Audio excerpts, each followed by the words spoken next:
Hello student, welcome to the Success Center online classes. Student, in this video I will tell you about what is verb. मतलब क्रिया क्या होती है। Verb को हिंदी में क्रिया बोलते हैं। क्रिया क्या होती है, इसको एक्शन वर्ड भी बोला जाता है। हम लोग सबसे पहले यहाँ पे देखेंगे इसकी परिभाषा यानी definition. What is verb? Verb is a word which represent the sense of action. यानी वर्ब वह होती है जो सेंस ऑफ एक्शन को रिप्रेजेंट करता है, मतलब एक्शन। एक्शन वर्ड से ये पता चलता है कि मतलब काम। इट मीन्स नहाना, खाना, धोना, पीना, दौड़ना, लिखना, पढ़ना, everything whatever we do, ये सब क्या होती हैं? Action word. हम लोग यहाँ पे देखेंगे एक्शन वर्ड। छोटा सा एग्जाम्पल है, he is going to market. यहाँ पे कौन सा एक्शन है? गो। यहाँ पे है गो मतलब जाना, यहाँ पे इसमें आईएनजी फॉर्म जुड़ गया तो क्या हो गया? गोइंग। यहाँ पे जाने का काम, इट मीन्स एक्शन क्या हो रहा है? जाने का। हम एक छोटा सा अलग एग्जांपल लेते हैं, ही इज़ ईटिंग। यहाँ पे कौन सा एक्शन है? ईटिंग। ही टेक्स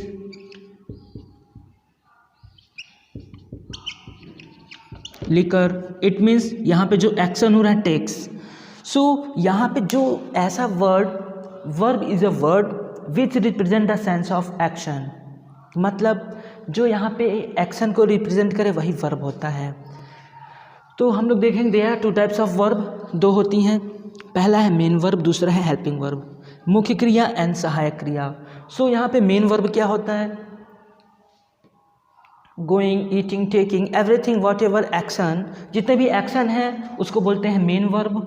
और जो मेन वर्ब की सहायता करे इट मीन्स हेल्पिंग वर्ब। कोई अगर फेमस आदमी है उसके बाद तो बॉडीगार्ड तो होना तय है। भाई बॉडीगार्ड नहीं हो तो वो अपने आप को सेफ फील नहीं करेगा। अगर ये है एक्शन तो इसके बॉडीगार्ड क्या है? ये इज़। इट मीन्स ये हेल्पिंग वर्ब है, इसकी सहायता करते हैं। ये टाइमिंग वर्ड है बट हम लोग यहाँ पे इसको हेल्पिंग वर्ब बोलते हैं और ये मेन वर्ब है।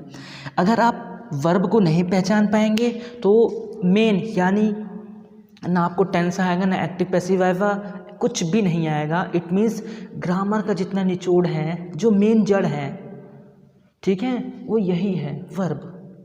पूरा डिपेंड वर्ब पे है। वर्ब दो होती है, main verb and helping verb.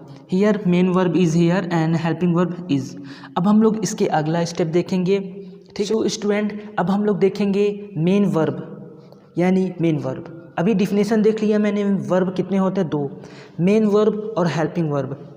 अगर आप कहीं दावत में गए हैं, सबसे पहले आप गेस्ट को देखेंगे जो मेन लोग हैं, तो हम भी ऐसे वर्ब को पहले देख लेते हैं।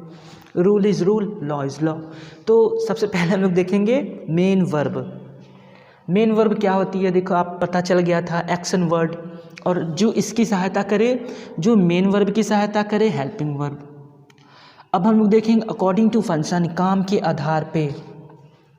अपने लाइफ से रिलेटेड अगर देखेंगे, जो काम के आधार पे दो तरह के होते हैं, एक काम करने वाला, एक होता है कामचोर ना। इट मीन्स तो यहाँ पे हम लोग according to function main verb को दो पार्ट में डिवाइड किए हैं, ट्रांसिटिव एंड इंट्रांसिटिव। जो बेचारा काम करता है उसे सकर्मक कहते हैं हिंदी में, जो काम नहीं करता उसे बोलते हैं अकर्मक। मतलब ट्रांसिटिव वर्ब का सीधा सा मतलब होता है ए सेंटेंस जिसमें ऑब्जेक्ट हो, ठीक है, which take object after it. मैंने कहने का मतलब जिस सेंटेंस में ऑब्जेक्ट हो उसे बोलते हैं ट्रांसिटिव और इंट्रांसिटिव। स्टूडेंट होने के नाते सबसे पहला क्वेश्चन ये बनता है कि आखिर हम इसे पढ़ क्यों रहे हैं? काम के आधार पे ट्रांसिटिव इंट्रांसिटिव क्यों पढ़ रहे हैं? आप लोग एक्टिव वॉइस पैसिव वॉइस पढ़े होंगे, उसमें सब्जेक्ट को ऑब्जेक्ट और ऑब्जेक्ट को सब्जेक्ट में कन्वर्ट करते हैं। तो अगर किसी भी सेंटेंस में ऑब्जेक्ट ही ना हो तो उसका एक्टिव वॉइस पैसिव वॉइस बनेगा ही नहीं। That's why we study about transitive and intransitive, ठीक है। कोई भी चीज़ दुनिया में, कोई भी चीज़ है तो उसका रीज़न ज़रूर कुछ ना कुछ होता है, ठीक है। मेन जानना है रीज़न क्या है। हम लोग इसको इसलिए पढ़ते हैं क्योंकि transitive active voice passive voice में हम लोग पढ़ते हैं ऑब्जेक्ट को सब्जेक्ट, सब्जेक्ट को ऑब्जेक्ट बनाने में।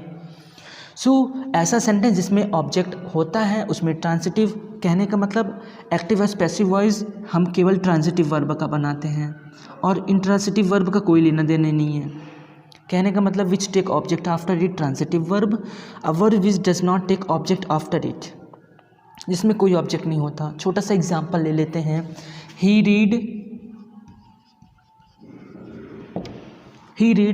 क्या पढ़ता है, ही रीड कुछ भी पढ़ता है भाई, यहाँ पे ऑब्जेक्ट तो है ही नहीं, तो हम लोग क्या कहेंगे, इंट्रांसिटिव, ठीक है, इंट्रांसिटिव वर्ब। अगर मैं इसी सेंटेंस को आगे बढ़ा दे तो ही रीड्स होगा, he reads English, he reads English. अब हमें यहाँ पे पता चल रहा है वह क्या पढ़ता है, इंग्लिश, तो हम लोग इसे कहेंगे, ऑब्जेक्ट आ गया तो इसे बोलेंगे क्या, ट्रांसिटिव वर्ब। तो हम लोग यहाँ पे देख ले ट्रांसिटिव इंट्रांसिटिव क्या होता है, एवरीथिंग। अब हम लोग देखेंगे नेक्स्ट वीडियो में हेल्पिंग वर्ब के बारे में। Thanks for watching this video, नमस्कार। अबे तेरी तो